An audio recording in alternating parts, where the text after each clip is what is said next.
बिस्मिल्लाहिर्रहमानिर्रहीम। इय्याका नअबुदु व इय्याका नस्तईन। मैं एहसान नाज प्रोग्राम सियासत बखैर में आपको खुश आमदीद कहता हूँ। पाकिस्तान में इलेक्शन की बात हो रही थी। अब इलेक्शन का डेट का ऐलान कर दिया गया है। इसमें अब इस पंच पर पीपल्स पार्टी और पीटीआई इकट्ठे हैं, जबकि ना फजल रहमान चाहते थे, ना जनाब 3 दफ़ा के भगोड़े जो आए हुए हैं पाकिस्तान में, मियां मोहम्मद नवाज शरीफ, वो चाहते थे।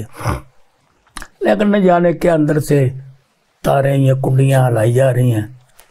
अब उनके भी कुछ लोगों ने कहना शुरू किया था इलेक्शन कराओ, तो चलो ये एक बात ख़त्म हो गई। और ये भी तय हुआ कि इलेक्शन की तारीख सिर्फ और सिर्फ प्रेसिडेंट ऑफ पाकिस्तान दे सकते हैं, जबकि पहले नून लीग पूरी इस बात की मुखालफ थी, अदलिया भी इस बात की मुखालफ थी। लेकिन आज काजी फैज़ी साहब ने कल जो फैसला दिया, उन्होंने इलेक्शन कमीशन को हुक्म दिया कि आप सदर पाकिस्तान से जाएं, उनसे मुशावरत लें और उनसे डेट लें। तो ये अच्छा हुआ, कुफर टूटा खुदा खुदा करके। अब डेट भी मिल गई, तय भी हो गया, नोटिफिकेशन भी कर दिया। आज वो अदालत में पेश होकर वो अदालत के से भी हुक्म आ जाएगा। तो ये एक ना चूहे बिल्ली का खेल बना हुआ था इलेक्शन, जो कि अब चूहा कड़की में आ गया है। अब देखिए कि इलेक्शन फ्री एंड फेयर हों तो तरीके इंसाफ को कोई ताकत हरा नहीं सकती। लेकिन जो नज़र आ रहा है कि ये जो जाली शेर को, जो कि अब सिर्फ काट नहीं सकता, चाट सकता है, उसको तैयार करा के ये लंदन से वापस ले गए हैं जनाब मियां मोहम्मद नवाज शरीफ साहब को। तो देखिए उनमें किस तरह से रंग भरते हैं, क्योंकि हमारी इतलात के मुताबिक चारों सूबों के वजारतें, चारों सूबों की पुलिस, इंतज़ामिया और फेडरल के जितने भी इंक्लूडिंग पीएम, निगरान, वज़ीर आज़म, वो भी सर तोड़ कर लगे हुए हैं कि हमने मियां नवाज शरीफ को वज़ीर आज़म पाकिस्तान बनाना है।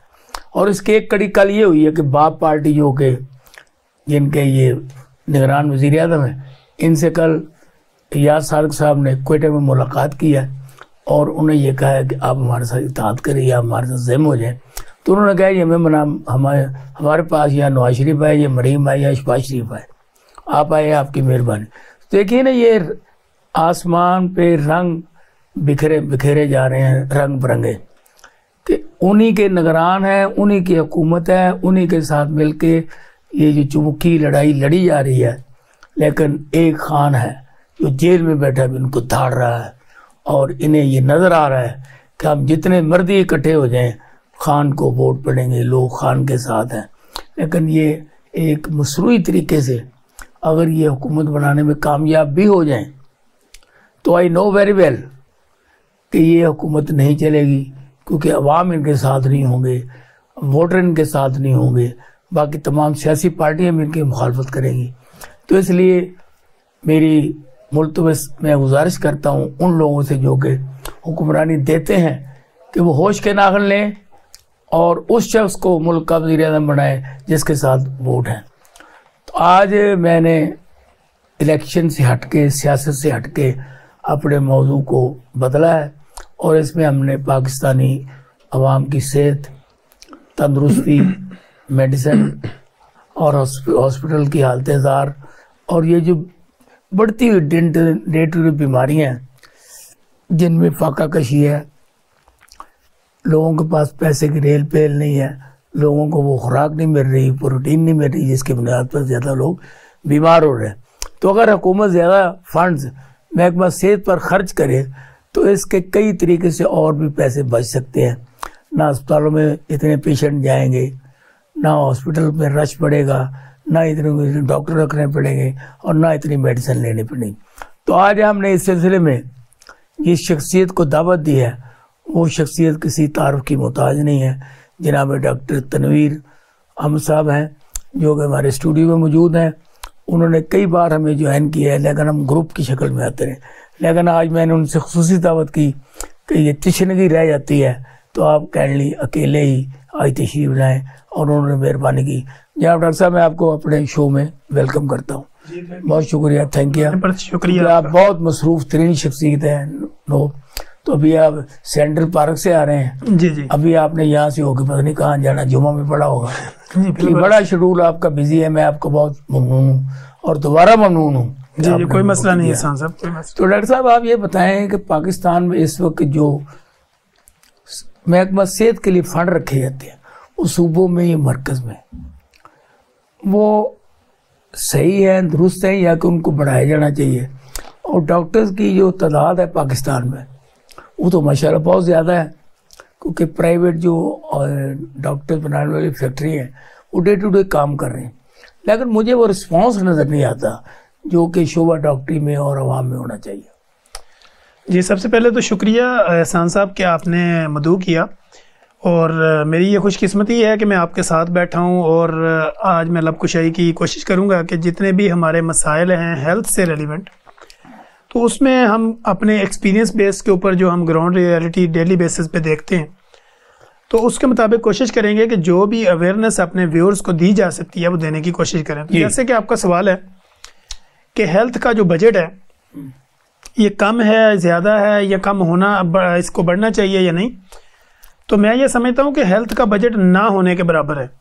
अच्छा, इसमें आप ये देखें कि अगर कोई आपको 100 रुपया देता है और आपने सेहत के लिए उसके ऊपर 1 रुपया रखा हुआ, 99 जो रुपीज़ हैं वो आपने बाकी कामों के लिए रखे हुए, तो इसका जो बजट है वो तो ना होने के बराबर है।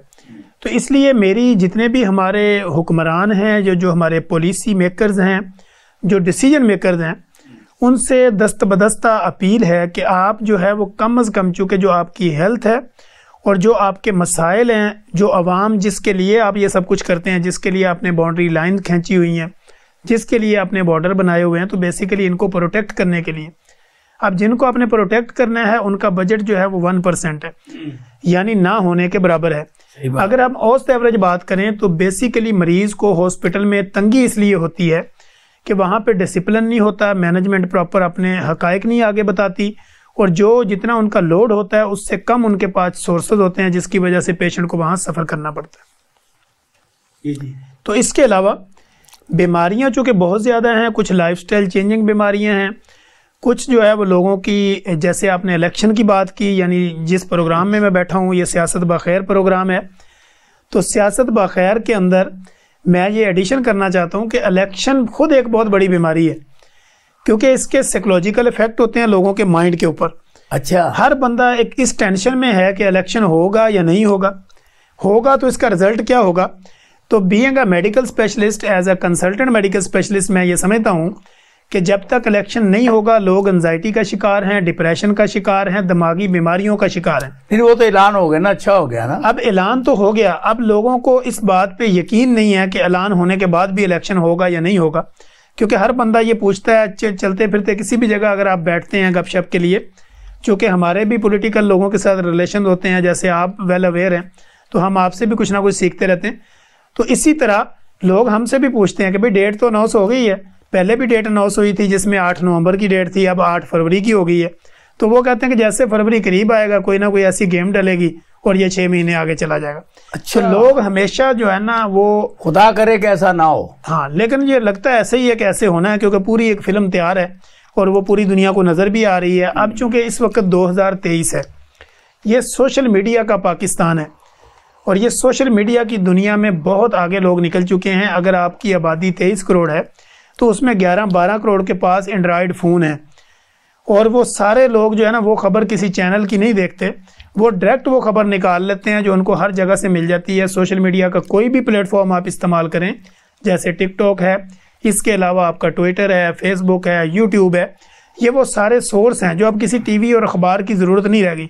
अब लोग समझते हैं कि टीवी और अखबार की जो खबर है वो 70% झूठ है, 30% उसमें हकीकत है, क्योंकि वो लोग ये समझते हैं कि इनको पैसे दे के जिस तरह की मर्जी खबर लगवा लो, जिस तरह का मर्जी मामला चला लो। इसी तरह किसी टीवी चैनल को अगर इश्तिहार दे दो तो जो आपके माइंड में होगा वो वही चलाएगा, जैसे कि कंपनी चाहेगी। डॉक्टर साहब, मैं इससे इत्तेफाक नहीं करता आपकी बात से, क्योंकि हम आप चूँकि एक चैनल को रन करते हैं, हम चूँकि व्यूअरशिप में आते हैं, तो हम ये समझते हैं। मैं इत्तेफाक नहीं करता। बिल्कुल आप सही कह रहे होंगे, लेकिन मैं ये समझता हूँ कि जो कंपनी का ऑर्डर आएगा पीछे से काम वही होना है। आपके चैनल के ऊपर काम वही होगा जो पीछे कंपनी का ऑर्डर होगा। कंपनी के ऑर्डर के बगैर यहाँ एक टिकर भी नहीं चल सकता। लेकिन ये हकीकत। अल्हम्दुलिल्लाह डॉक्टर तनवीर साहब, कि ये जो स्पेशल टीवी है ना, इसमें आपको हर बात कहने की ज़रूरत है। सिर्फ आप गाली नहीं दे सकते और गैर इखलाकी बात नहीं कर सकते। रेलेवेंट बात किसी भी तरीके से वो कही जा सकती है। एथिकल देखें ना, एथिकली भी आपको गाली देना, बदतमीजी करना, ये बिल्कुल अलाउ होता भी नहीं दुनिया के किसी मुहज़्ज़ब मुआशरे में, इसकी कोई नज़ीर भी नहीं और है। हम एंकर इस टाइप के हैं कि हम लड़ाते भी नहीं है। इंटेलेक्चुअली आपको जवाब देना चाहिए। देखिए आप 10 सवाल करें, मुझे उससे इख्तलाफ होगा, लेकिन मेरा काम है मैं अपने अमल के साथ, अपने इल्म के साथ, अपनी अक्ल और दलील के साथ आपको कायल करूँ। जैसा कि आपने कहा कि इलेक्शन होगा या डेट अनाउंस हो गई है, चूँकि ये मेरी फील्ड नहीं है, लेकिन आप अपने फील्ड में नहीं, छोड़े इस बात को। तो लेकिन मेरा ये है कि आप जो मेडिसिन के लिए हॉस्पिटल को हुकूमत पैसे कम देती है और वहाँ पे जो हालात होते हैं उनके लिए पैसे कम नहीं, बिजली के बिल नहीं दिए जाते, मुलाजमिन की तनख्वाह लेट कर दी जाती है। इस पर जरा बात करें जी। देखें हॉस्पिटल मसाइल और उसका हल। बिल्कुल आप सही कह रहे हैं। हॉस्पिटल के जो मसाइल है ना, वो 70% मसाइल तो मैनेजमेंट के हैं। मैनेजमेंट में क्या होता है कि आप हमारे हॉस्पिटल को अगर विज़िट करते हैं तो वहाँ पे वार्ड्स हैं, वार्ड्स में ओपीडी हैं, ओपीडी इसी तरह जब आप इमरजेंसी में जाते हैं तो इमरजेंसीज़ के अंदर हमारे पास प्रॉपर एक सिस्टम होता है जिसमें पेशेंट को इमरजेंसी की हालत में ट्रीट करना होता है। इसी तरह हमारे ऑपरेशन थिएटर्स हैं, हमारे MRI सेंटर्स हैं, इसी तरह जो हमारे रेडियोलॉजी के डिपार्टमेंट्स हैं, लेबॉर्ट्री है, और ये सारे वो मामलात हैं जहाँ पे लोड बहुत ज़्यादा होता है और जो मैनेजमेंट होती है उस लोड के मुताबिक वहाँ पे उस तरह की सहूलियात नहीं देती, जिसकी वजह से पेशेंट को सफ़र करना पड़ता है। अब वो सहूलियात क्यों नहीं मिलती? चूँकि उनके पास फंड शार्ट होता है, या बाज़ जो हमारे मेडिकल सुपरिटेंडेंट होते हैं जिनको हम MS कहते हैं, वो किसी भी हॉस्पिटल में लगते हैं तो वो जो हकायक होते हैं हॉस्पिटल के वो प्रॉपर मैनेजमेंट तक नहीं पहुँचाते। इस वजह से नहीं पहुँचाते कि अगर हम डेली बेसिस पे ज़्यादा मसाइल इनको बताएंगे तो वो हमें यहाँ से उठा के किसी और जगह डाल देंगे कि तुम बेनिफिट देने के बजाय आए दिन मसाइल ही बताते हो। तो वो अपनी जॉब को सिक्योर करने के लिए जो मैनेजमेंट के मसाइल होते हैं उनको दबा देते हैं, जिससे जो अल्टीमेटली सफ़र जो है वो मरीज़ को करना पड़ता है। अगर मैनेजमेंट ठीक हो जाए, बजट ठीक हो जाए, डॉक्टर वहाँ पे ड्यूटी पे मौजूद होते हैं, नर्सेज मौजूद होती हैं, स्टाफ का रवैया ख़राब इस वजह से होता है चूँकि अगर एक मशीनरी आपके पास अवेलेबल है तो उस पर 10 मरीज़ों का ट्रीटमेंट हो सकता है। अब बाहर लाइन आपके पास 100-200 मरीज़ की होती है। जब आप उनको टाइम ज़्यादा देते हैं कि भाई देखें 10 का आज होगा, 10 का अगले दिन होगा, अगले 10 का, इसी तरह करते करते वो महीनों में टाइम चला जाता है। सही। जब वो टाइम प्रॉपर नहीं मिलता तो पेशेंट अल्टीमेटली लड़ाई करता है हमारे सिक्योरिटी अमले के साथ, हमारे स्टाफ के साथ, वार्ड बॉय के साथ, तो वो लड़ाई बढ़ते बढ़ते आगे वो डॉक्टर्स तक पहुंच जाती है। तो इसी तरह आपने देखा होगा कि डिफरेंट हॉस्पिटल्स के अंदर इस तरह के वाक़यात होते हैं जहाँ पे लड़ाई झगड़ा बढ़ते बढ़ते डॉक्टर तक पहुँच जाता है। क्योंकि जब पेशेंट को प्रॉपर टाइम पे शिफ्ट नहीं किया जाएगा, यानी प्रॉपर टाइम पे उसका ट्रीटमेंट शुरू नहीं होगा, तो फिर अगर कोई इंसिडेंट हो जाता है या पेशेंट दुनिया से चला जाता है तो उसके जो लाहिकीन होंगे वो अल्टीमेटली डॉक्टर को उसका जिम्मेदार समझेंगे। क्योंकि डॉक्टर के पास इख्तियार नहीं होता, वो आपको अपने सोर्सेज के अंदर रहते हुए। डॉक्टर साहब, आप डॉक्टर तनवीर रशीद साहब हमें ये बताएं, ये जो शुगर की बीमारी है ये इतनी पाकिस्तान में सरायत कर रही है कि डे टू डे, अब आपको पता होगा 23% है, ये 40% है, ये तकरीबन 50 से ऊपर है। अच्छा, 50 to 60। आप ये बताएं इसका कोई नया इलाज, कोई तरीकाकार, इंसुलिन बड़े महंगे इलाज हैं, ये हर बंदा इसको अफोर्ड नहीं कर सकता। तो आप ये कोई तरीका बताएं कि ये कम हो सकता है, इसकी मेडिसिन पे आ सकता है बंदा, या विदाउट मेडिसिन भी आप कर सकते हैं? देखें एहसान साहब, शुगर जो है वो बेसिकली, मैं स्पेशल टीवी के जितने भी व्यूअर्स हैं उनको ये बताना चाहता हूँ कि जो आपकी डायबिटीज़ है यानी शुगर है, ये लाइफस्टाइल चेंजिंग बीमारी है। ये कोई ऐसी क्रॉनिक डिजीज़ नहीं है जिसको ख़त्म नहीं किया जा सकता या जिसका इलाज नहीं हो सकता। ये बेसिकली रिवर्सल प्रोग्राम आजकल चल रहे हैं जिसमें सिर्फ आपको टेक्निकली अपनी बॉडी को हैंडल करना होता है और फिज़िकली आपने अपने आप को एंगेज करना है। फिज़िकली आप एंगेज करेंगे, टेक्निकली हैंडल करेंगे तो आपकी जो शुगर है ये रिवर्स हो जाएगी। क्योंकि आप अपने लाइफस्टाइल को चेंज करेंगे, अपनी डाइट हैबिट्स को बदलेंगे और अपने खाने पीने के स्टाइल को चेंज करेंगे। जैसे बेजा बगैर किसी ज़रूरत के बार बार मीठी चीज़ें लेना, बेकरी आइटम का इस्तेमाल करना, चाय का इस्तेमाल करना, इसी तरह कोल्ड ड्रिंक का इस्तेमाल करना, या फिर मिल्क शेक और फ्रूट के जूस का इस्तेमाल करना। डॉक्टर साहब, जितनी बातें आप कह रहे हैं ये इस्तेमाल ना की जाए तो बाकी क्या बचा? बाकी भी हम बताएंगे, क्योंकि ये देखें हमारी बचता कुछ ही नहीं, सब कुछ बचता है। अब देखें ये हमारी फील्ड है, जब बंदा हमारे पास आएगा तो वो कहेगा कि डॉक्टर साहब आपने सब कुछ तो बंद किया, तो हम आप हमें जिंदा कैसे रखेंगे, आप खिलाएंगे क्या? तो हम फिर उनको कहते हैं कि देखें जो भी फ्रूट हैं ये बेसिकली खाने के लिए हैं, ना कि पीने के लिए। हम अमेरिका में एक ट्रेनिंग पे थे, तो हमने वहाँ पे 7 दिन की ट्रेनिंग में एक लफ्ज़ सीखा, और वो उन्होंने हमें ये सिखाया कि जो पानी है इसको खाएं और जो फ्रूट है उसको पिएं। यानी पानी आराम आराम से सिप लेके पिएं, यानी ये आराम आराम से जाके आपके मसल्स के अंदर जाए और पानी स्टोर हो आपकी बॉडी में, ना कि आप डायरेक्ट ऐसे बोतल मुंह को लगाएं पिएं और सिस्टम पे लोड बने पानी बाहर चला जाए। घटाघट नहीं पीना, घटाघट नहीं पीना। इसी तरह जब आप फ्रूट खाते हैं, कोई भी फ्रूट ले लें, तो उसको चबा के खाएं, आराम से खाएं, सुकून से खाएं, यानी इस तरह चबाएं दांतों के साथ कि वो पानी बन जाए आपके मुंह में। उसको जब आप इनहेल करेंगे या इनटेक करेंगे तो उसका फायदा क्या होगा कि जो दांतों का काम आंतों को नहीं करना पड़ेगा। अच्छा। क्योंकि जब दांतों का काम आंतें करेंगी तो वो आपका पेट भी बढ़ेगा, आपका मैदे के ऊपर भी वजन बनेगा, आपके पैंक्रियाज के ऊपर भी असर होगा, आपके हार्मोनल चेंजिंग भी होंगी और आपकी शुगर का लेवल भी बढ़ जाएगा। तो जब आप दांतों का काम सिर्फ दांतों से लेंगे, आंतों का काम आंतों को करने देंगे, खाना कम खाएंगे, चबा के खाएंगे, अच्छे तरीके से खाएंगे, तो वो आपकी इंटेस्टाइन रिलैक्स होंगी। जैसे कि पहले कहा जाता था कि तमाम बीमारियों की जड़ पेट है, इसलिए कहते थे कि मेरे पेट में जो है वो मैदा भी है, जिगर भी है, इस तरह मेरा पित्ता भी है, स्प्लीन भी है, यानी तिली भी है, गुर्दे भी हैं, अंतड़े भी हैं। तो ये सारे का पूरा एक जंक्शन है। जैसे कोई गाड़ी है तो उसका बोनट उठाएं तो गाड़ी का सारा जो मटेरियल है, कार आमद मटेरियल जिसको हम कहते हैं, जिससे गाड़ी चलती है, तो वो सारा इंजन के इर्द गिर्द होता है।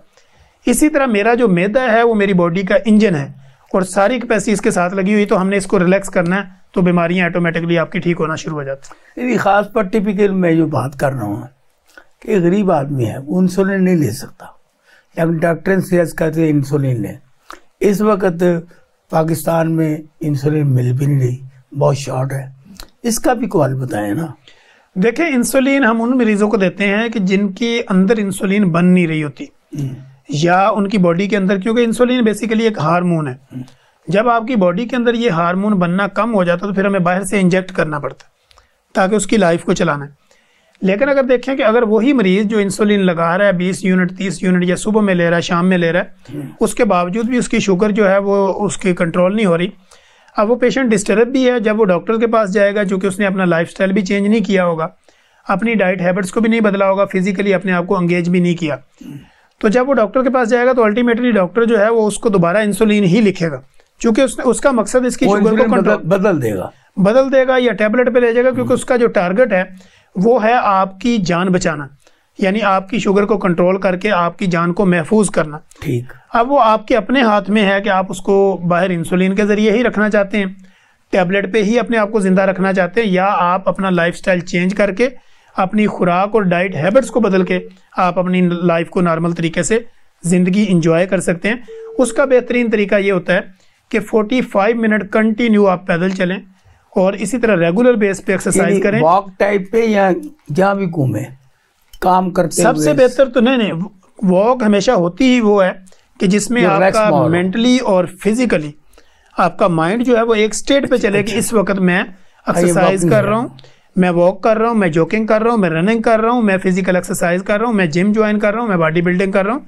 लेकिन वो एक मखसूस जो टाइम है उसमें ये नहीं होगा कि ये काम करके आ रहा हूँ, मैं इधर जा रहा था, मैं उधर आ रहा था। ये तो एक आपका वर्क शेड्यूल है। वॉक करते आप लिबर्टी से सौदा नहीं खरीद, नहीं, वो आप करेंगे, आपने जाकर ब्रेक लगाई, फिर आपका स्टेमिना डाउन हुआ, फिर दोबारा आए, फिर गए। ठीक है, तो हमेशा वॉक हम बाय द टाइम इसको अकाउंट कर लेते हैं। नहीं, वो लोगों ने जैसे वॉच बांधी होती है और वो कहते हैं जी मैं 10,000 स्टेप चलाऊं, तो मैं अक्सर मरीज आते हैं वो कहते हैं जी मैं 10,000 स्टेप चलाऊं। मैंने कहा कैसे चलें?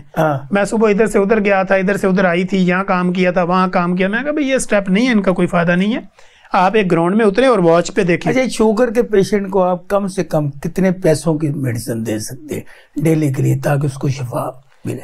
देखिए, शुगर का मरीज चाहे तो वो बगैर पैसों के भी अपने आप को ठीक रख सकता है। वो डिपेंड करता है कि उस पेशेंट की विल पावर कितनी है। अच्छा, वो कॉन्फिडेंट कितना है कि मैं अपनी बीमारी को किस तरह मैंने रिवर्स करना है। कि पाकिस्तान के मरीज रुल गए हैं, पाकिस्तानी रुल गए हैं, लेकिन ना इनको मेडिसिन मिलती है, ना हॉस्पिटल में इनको वेलकम किया जाता है, और ना ही पैरामेडिकल स्टाफ और डॉक्टर और नर्सेज इनसे तावन करते हैं। वहाँ लड़ाइयाँ भी होती हैं, झगड़े भी होते हैं, और बाज़ दफ़ा तो जो गार्ड हैं वो ऑपरेशन थिएटर में जाकर ऑपरेशन भी कर देते हैं। ये क्या माजरा है डॉक्टर साहब, इसका असल हल क्या है? जी एहसान साहब, कुछ चीज़ें होती हैं ऐसे लोकल सतह पे जहाँ पे छोटे हॉस्पिटल होते हैं, जैसे BHU है, बेसिक हेल्थ यूनिट है। अच्छा। या देहाती लेवल पे, कस्बे पे, छोटे गांव पे, इस तरह की जगह पे हमने देखा है कि बाज़ दफ़ा इस तरह की सूरत हाल सामने आ जाती है कि कोई गार्ड अपने जानने वाले किसी का छोटा मोटा कोई एब्सेस वगैरह है, फोड़ा छोड़ा है, उसको टच कर दिया, तो वो एक वीडियो बन के वायरल होगी। बेसिकली जो बड़े हॉस्पिटल होते हैं जिसमें THQ है, तहसील हेडक्वार्टर है, DHQ है, डिस्ट्रिक्ट हेडक्वार्टर है, इसी तरह जो आपके टीचिंग हॉस्पिटल होते हैं बड़े, जैसे आपके यहाँ लाहौर में बड़े बड़े हॉस्पिटल्स हैं, तो ये सारे टीचिंग हॉस्पिटल में आते हैं। अब टीचिंग हॉस्पिटल जो होते हैं उनका अपना एक म्यार है, अपना एक स्टैंडर्ड है। तो वहाँ पे जब मरीज़ पहुँचता है तो मरीज़ को प्रॉपर एक पूरे तरीक़ेकार से गुजरना पड़ता है, जिसमें मरीज़ सबसे पहले आता है वो OPD में जाएगा, यानी OPD में उसका जनरल चेकअप हो जाएगा और देखा जाएगा कि पेशेंट की कंप्लेन क्या है। अगर तो वो सीरियस कंप्लेन में है तो इमरजेंसी में जाएगा, अगर सर्जरी का कोई केस है तो सर्जरी डिपार्टमेंट में जाएगा। इसी तरह अगर कोई आर्थो का है, आई का है, बच्चे का है, इसी तरह गायनी का है, स्किन का है, डर्मा का है, कोई भी है, तो वो फिल्टर हो जाएगा OPD के अंदर। अच्छा। OPD से फिल्टर होकर वो डिफरेंट डिपार्टमेंट्स के पास चला जाएगा। अब वहाँ पे पेशेंट जाता है, चूँकि लोड ज़्यादा होता है, मैंने जैसे आपको बताया कि मैनेजमेंट की नाअहली समझ लें, नेगलिजेंसी समझ लें, या उनका किरदार प्रॉपर उस तरह एक्टिवेट नहीं होता जिस तरह होना चाहिए।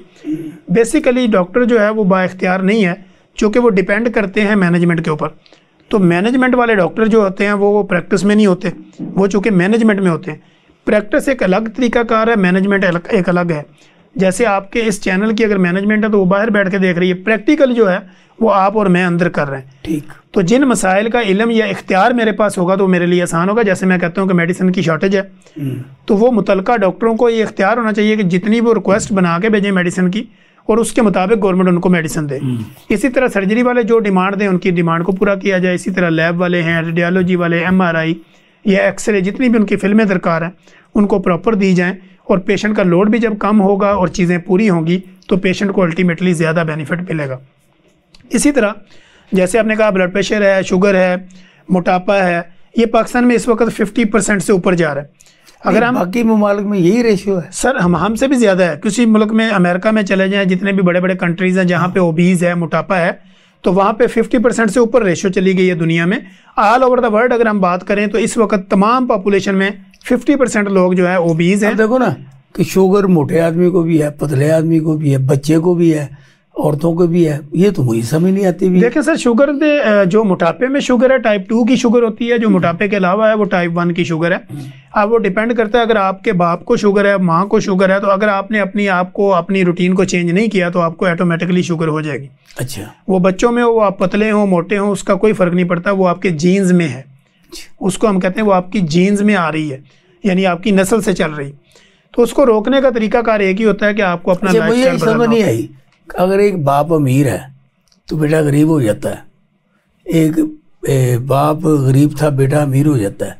लेकिन ये शुगर ऐसी चीज़ है कि ये नस्ल दर नस्ल चलती है। नहीं, इसमें भी ऐसा नहीं होता। हाँ। मसलन अगर बाप के 4 बेटे हैं तो चारों को शुगर नहीं होती। अच्छा। उनमें से किसी एक को होती है। हमारे पास ऐसी बेशुमार एग्जाम्पल मौजूद हैं कि एक ही बाप के 4 बच्चे, 4 बच्चियाँ, तो शुगर उनमें से एक को हुई है, बाकियों को नहीं हुई। तो जीन्स किसी में ट्रांसफ़र होता है, लाजमी नहीं है कि वो सारों को ही होगी। अच्छा। जिन्होंने अपना लाइफस्टाइल चेंज कर लिया, अपने आप को उन्होंने समझ लिया कि मेरे बाप को ये मसला था और वो ये इन चीज़ों पे चल रहे थे तो मसला बढ़ता था, इन चीज़ों पे नहीं चलते थे तो मसला कम होता था। उन्होंने अपनी चेंजिंग की, अपनी लाइफ के अंदर फिजिकली अपने आप को एंगेज किया और अपनी खुराक को प्रॉपर डाइजेशन में लेके गए। डॉक्टर साहब, एक बंदा है वो 50-60 साल एक लाइफस्टाइल गुजारता है, उसके बाद उसको इस मर्ज से पारा पड़ जाता है, तो अपना लाइफस्टाइल कैसे चेंज करेगा? वो तो आखिरी लम्हों में जा रहा है। जी देखें एहसान साहब, जैसे आप कहा जाता है ना कि इंसान तब मरता है जब वो यहाँ से मरता है। जब वो ब्रेन से जब तक नहीं मरता तब तक इंसान मरता नहीं, और ब्रेन से जब तक आप बूढ़े नहीं होते तब तक आप बूढ़े नहीं होते। जब आपका माइंड इस चीज़ को एक्सेप्ट कर लेता है कि हुण मैं बूढ़ा हो गया, तो फिर तुसी बूढ़े होंगे। अगर आप ये चाहते हैं कि मेरा माइंड कहता नहीं अभी तो मैं जवान हूँ, अभी तो मैं कर सकता हूँ, मेरे अंदर विल पावर है, और आपने देखा है कि 100 साल के बंदे भी बिल्कुल फिट हैं। अच्छा। और उन लोगों की क्या होता है कि वो खाते उतना जितना उनकी बॉडी में यूटिलाइज होता है, ना कि वो इतना कर लेते हैं कि बॉडी में स्टोर करते हैं। वो खाते हैं, उसको इस्तेमाल करते हैं, यूटिलाइज करते हैं, फिजिकल मूवमेंट बढ़ाते हैं। जब उनको लगता है कि अब मेरा अगला डाइजेशन हो गई, अब मेरा पेट मांग रहा है और, तो फिर वो थोड़ा सा खाना और देते हैं, तो वो अपने लाइफस्टाइल को बेहतर करते हैं। इसी तरह शुगर, ब्लड प्रेशर को वो बगैर दवाइयों से कंट्रोल करते हैं। हमारे क्लिनिकल ट्रायल में आज क्योंकि हमारा ये प्रोग्राम जस्ट लाइक एक सबक सिखाने के मोटिवेशनल है, क्योंकि आपने जिस तरीके से मोटिवेट कर रहे हैं इसमें, अभी ना ख़वातीन हैं, बच्चे हैं, नौजवान हैं, बूढ़े हैं, और इसी तरह कुछ लोग हैंडीकैप हो जाते हैं, कुछ लोग परेशानी में होते हैं। अब जो ख़ास तौर पर स्पेशल बच्चे हो जाते हैं, वो घरों में उनका रखना बड़ा मुश्किल हो जाता है, परेशानी। लेकिन हुकूमत इस तरफ कोई काम नहीं कर रही।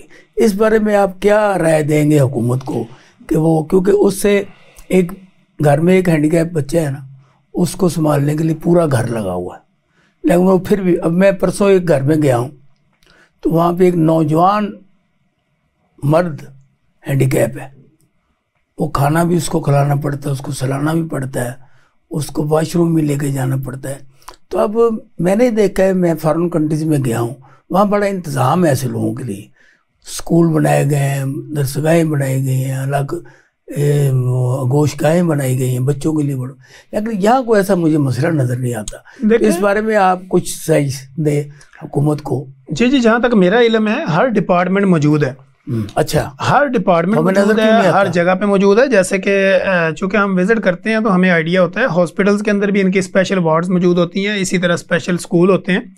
और अगर आप किसी पार्क में चले जाएं, जैसे मैं आपको एक एग्जांपल दूं, अगर आप जिलानी पार्क विजिट करें या आप बागे जना विजिट करें, तो उसमें भी एक स्पेसिफिक एरिया है जहाँ पे सिर्फ डिसेबल बच्चों के लिए, अच्छा, स्पेशल बच्चों के लिए बना हुआ और बाकायदा लिखा हुआ है कि ये स्पेशल बच्चों का पार्क है। उसमें आम बच्चे एंटर नहीं हो सकते क्योंकि उन्होंने उसको राउंड किया हुआ है।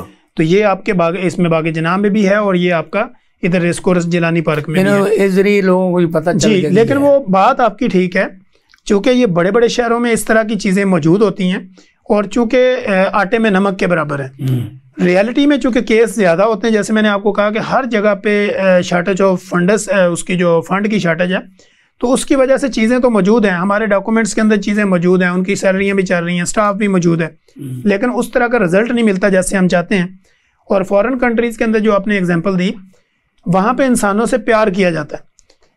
वहाँ पे जो बच्चा भी या तो बड़ा है, कुत्ता बीमार है उसको भी वो बाकायदा रखते हैं, उसके ऊपर डॉक्टर्स हैं, उसके ऊपर नर्सेज हैं, और वो घर वालों की जिम्मेदारी नहीं होती, फिर वो गवर्नमेंट अपनी जिम्मेदारी कॉल आती है कि अगर ये आप कॉल करते हैं उनकी हेल्पलाइन पे, जिस तरह हमारी हेल्पलाइंस बनी होती हैं, तो वो आपके डिसेबल बच्चे को या स्पेशल बच्चे को, या आपका वो बच्चा जो कुछ कर नहीं सकता, डिसेबल है, तो वो स्पेशल बच्चों को वो ले जाते हैं और उनके स्पेशल होम्स बने हुए हैं। यहाँ पे मैंने देखा डिफरेंट NGOs और डिफरेंट हमारे कोलीग्स, दोस्त जो है इस तरह के काम कर रहे हैं, जो अपने पैसा खुद लगा के वो लोगों की मदद करने की कोशिश। जिस तरह ये चौधरी परवेज ने 1122 पाकिस्तान तो पूरे पाकिस्तान में आ गया, तो इसको आप किस निगाह से देखते हैं? इसको आगे दायराकार बढ़ना चाहिए?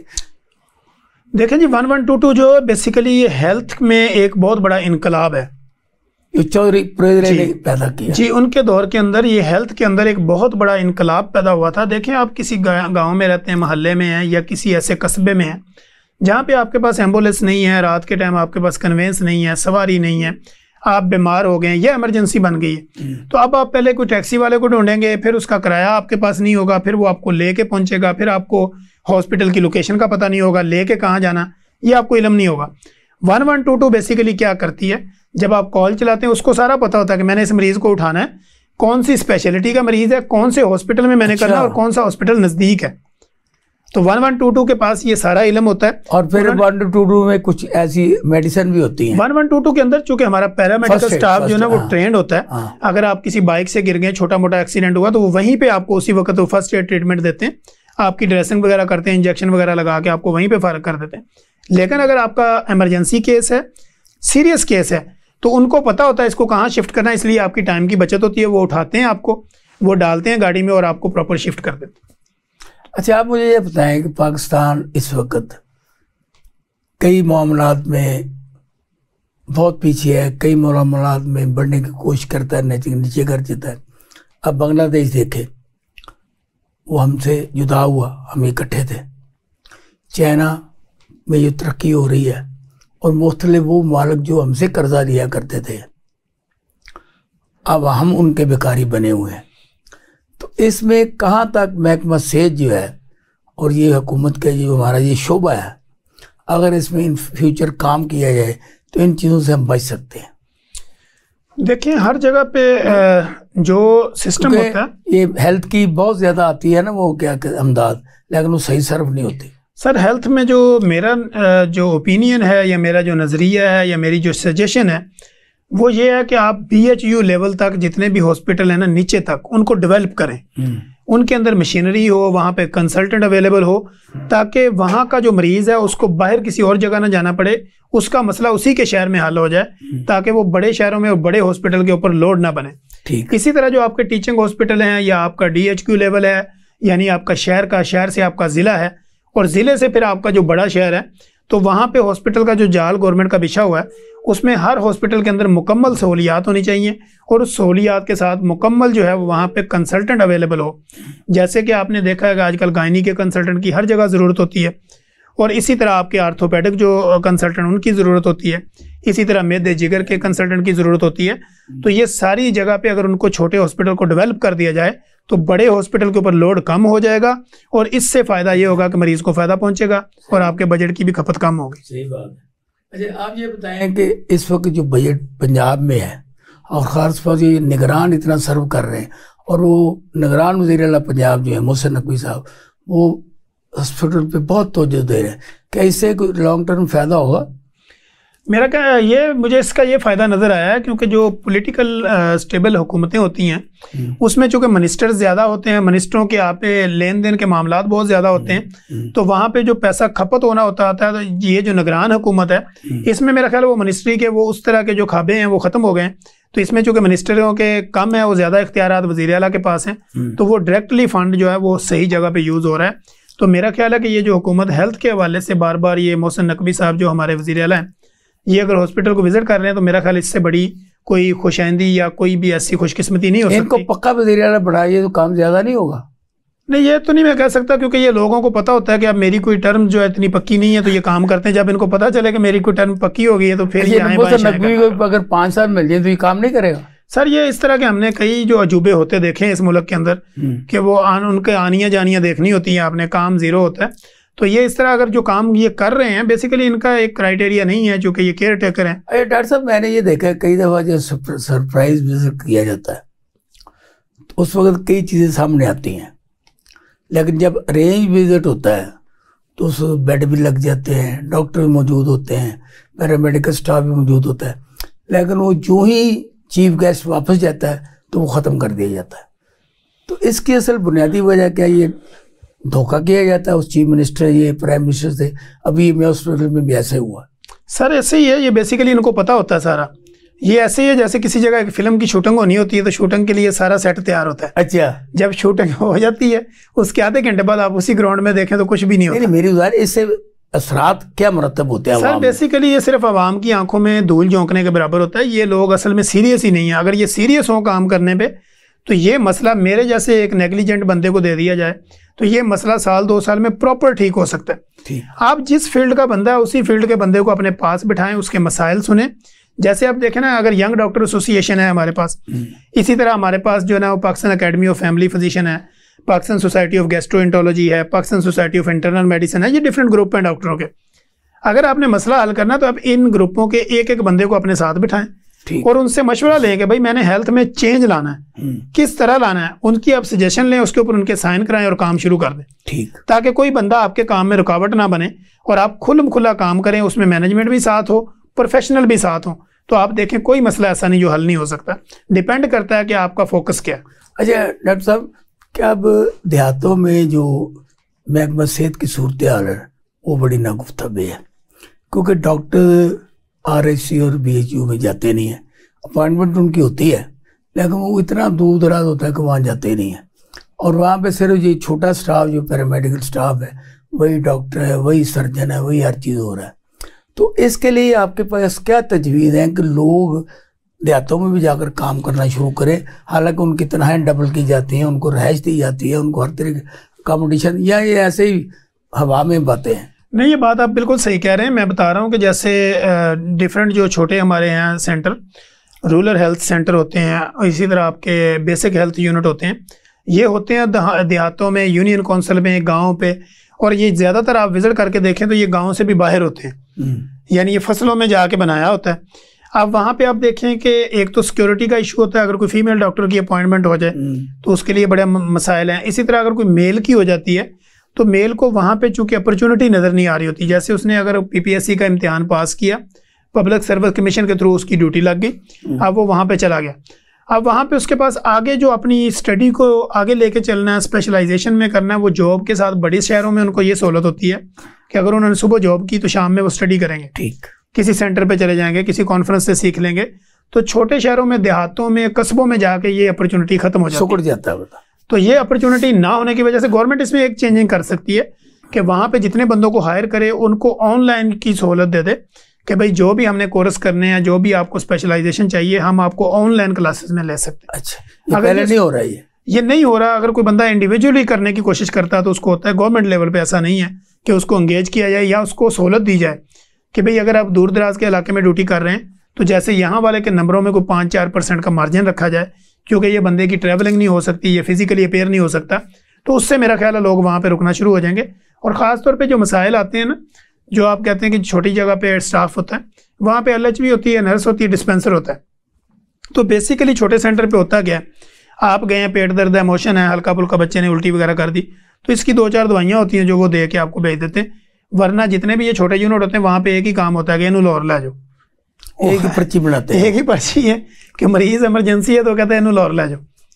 अच्छा, मुझे आप ये बताएं कि पाकिस्तान इस वक्त जिस नज़ाई हालात से गुजर रहा है कि हम डिफ़ॉल्ट के करीब थे, डिफ़ॉल्ट हो गए, अब उसमें पाकिस्तान में मेडिसिन के रॉ मटेरियल नहीं मिला, जिसकी बुनियाद पर यहाँ पे मेडिसिन नहीं बनी। क्या आप देख रहे हैं कि उस हालात में कोई बेहतरी आ रही है या कोई यूं का त्यों है? देखिए सर, जैसे मैंने आपको पहले कहा कि हमारे यहाँ पे बदकिस्मती ये है कि जो फील्ड है उस फील्ड का बंदा उस फील्ड में नहीं है। जैसे आप देखें कि अगर फार्मा का कोई इशू चल रहा है तो फार्मा के रॉ मटेरियल, जाहिर बात है वो बाहर से आना है और वो रॉ मटेरियल उन्होंने बाहर से इम्पोर्ट करना है और उसके बाद मेडिसिन यहाँ पे तैयार होनी है। तो जब आप रॉ मटेरियल में रुकावट पैदा करेंगे तो अल्टीमेटली नुकसान आवाम का करेंगे, क्योंकि रॉ मटेरियल के ऊपर टैक्सेस ज़्यादा लगाएंगे तो वो उसकी मटेरियल की कॉस्ट बढ़ती चली जाएगी और इस तरह दवाई महंगी हो जाएगी। अगर रॉ मटेरियल में रुकावट पैदा करेंगे दवाई शार्ट हो जाएगी। तो आप क्यों नहीं ऐसा करते कि आप फार्मास्यूटिकल के बंदों को और मेडिकल हेल्थ के बंदों को मिनिस्ट्री में लाएं और इनको बिठा के इस मसले का हल निकालें कि हम आपके लिए क्या आसानियां पैदा कर सकते हैं। डॉक्टर साहब, जैसे होता है ना कि मिनिस्ट्री सेहत की है, वो किसी इंजीनियर को दे दी जाती है, तो ये गलत है। देखें कि अगर आपकी किसी भी तरह का कोई भी इशू जो है, अगर आपकी फील्ड जो है वो हेल्थ में है और मिनिस्ट्री आप किसी इंजीनियर को दे देते हैं तो उसका अल्टीमेटली नुकसान क्या होता है, क्योंकि वो बंदा उस फील्ड से वेल अवेयर नहीं होता और वो अल्टीमेटली समझ रहा होता कि जो बंदे इस फील्ड में काम कर रहे हैं ये ठीक काम नहीं कर रहे, और वो उनके ऊपर प्रेशर डालना शुरू करता है। उस प्रेशर के अंगेंस्ट जो है ना वो तंजीमें उसके खिलाफ हो जाती हैं और नुकसान क्या होता है कि हड़तालें शुरू हो जाती हैं और आपका सारा सिस्टम बैठ जाता है। इस वक्त क्योंकि मैं डॉक्टर तनवीर अरशद साहब से ये बातें पूछ रहा था कि पाकिस्तान में मरीज़ों को जो बुरा हाल है उसको कैसे बेहतर किया जा सकता है, तो उन्होंने जो हमें बताई तो आप देखें कि उन्होंने जो हमें बताया है वो दुरुस्त बताया या गलत बताया, ये फैसला करना है आवाम ने। इंशाल्लाह हम कल मिलेंगे किसी दूसरे नए पैनल के साथ। मुझे और डॉक्टर तनवीर अरशद को इजाज़त दीजिए। अल्लाह हाफिज़।